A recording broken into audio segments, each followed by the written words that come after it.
Hey everybody, it's Carpo again. After I made the last video, I just had a couple more thoughts that I guess I could have added to that one, but I'd rather make a separate little video about it. The last one was just about why are we so self-critical, and it's natural. But another aspect of this is that the question I guess I'm asking is, how do we deal with all the ongoing stresses and pressures that we have in our lives? Because that's something that really, one of the things that makes us self-critical is not getting things done. And I thought about an analogy, I guess, that might work. Let's say you walk out in your front lawn and there's 2 or 3 weeds. You can easily go and pull them. If there's a couple dozen, you might figure, oh, I'll pull them later. But if your lawn, you go out and your lawn has like 1,000 weeds, you might just rethink what it means to have a lawn. Or you might start to question, do I need a lawn at all? Or maybe those aren't weeds, maybe they're just flowers. And just let it go.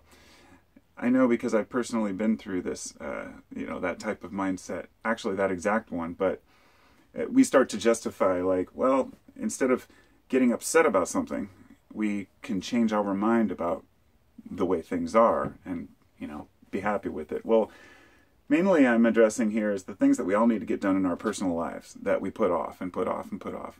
And what I wanted to say about it is that I'm guilty. I'm the ultimate procrastinator, and I put things off forever. But and sometimes that can be harmful because you'll save money and time in the short run or in the long run by getting it done ahead of time.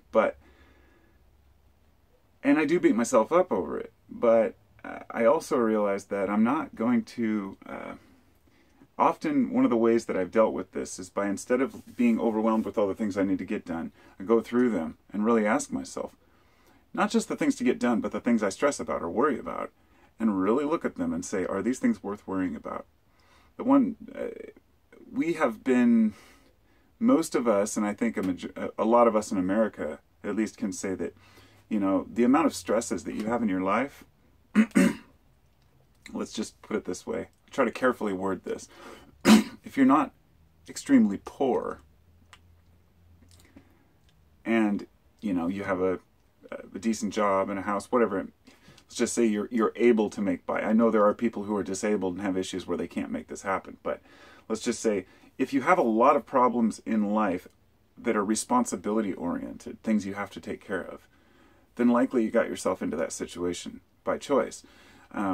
Whether it would be the same thing as a criminal who keeps getting in trouble and then they have all this legal stuff to face and they complain about it, well, you got yourself into the situation, and I've been there too, so I know. But also, the rich person who's complaining because he has all these meetings to go to and, oh, I have to work, 15, 16 hours a day and I'm always on call, and, it's one thing to acknowledge you have responsibility, but if you make it an issue, if you complain about it, you got to realize that often we made this for ourselves. It's in proportion to the responsibility we have usually for our income. This is why people who are rich often have more stresses than people who aren't.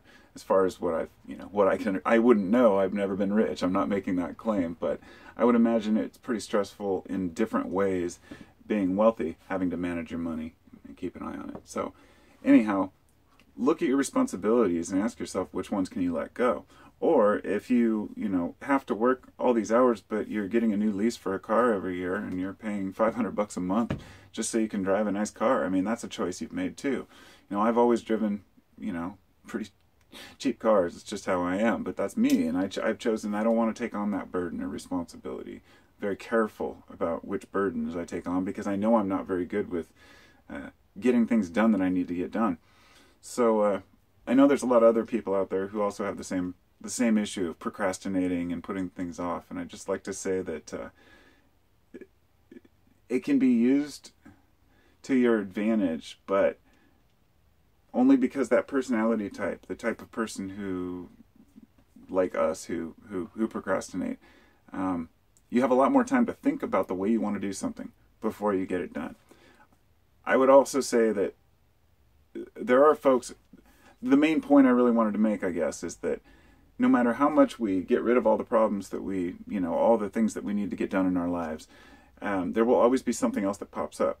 We create new problems, we create new issues. We don't, we're never able to overcome that. It's human nature. So this is why you find people who are so extremely anal that they clean and clean and clean I know people who, clean all the time because it's, it's a mental thing about wanting to clean our environment, to clean our minds. And sometimes I think, well, if I cleaned up this area, maybe I'd feel better. And often that does work. But I don't know. I guess it's kind of a ramble here. But getting things done is a difficult thing. And it's for some of us. And I know a lot of you are probably go-getters, and that's fine. I'm not. And so it's hard for me to even like do business. And I just want to live the simple life. But at the same time, I grew up as a city boy. I'm not a city boy, but rather a suburb boy, I guess. So anyhow, there's a lot of us out there who just don't get the right things done. I could be easily cleaning my garage right now, but I'm out here making a video, talking on YouTube. So, there's always an excuse you can make for something. I'm sharing with people. Anyhow, that's enough of that ramble. I'll talk to y'all later, and hope y'all are having a wonderful day. Leave a comment and all that shit. Peace.